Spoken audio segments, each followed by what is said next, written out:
அகரமாய் நிற்கின்ற செல்லியே போற்றி,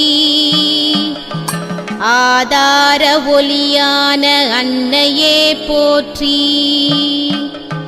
இதயத்து வாசினி ஈஸ்வரி போற்றி, ஈசனோடிணைகின்ற தேவியே போற்றி, உலகத்தை ஆள்கின்ற உண்மையே போற்றி,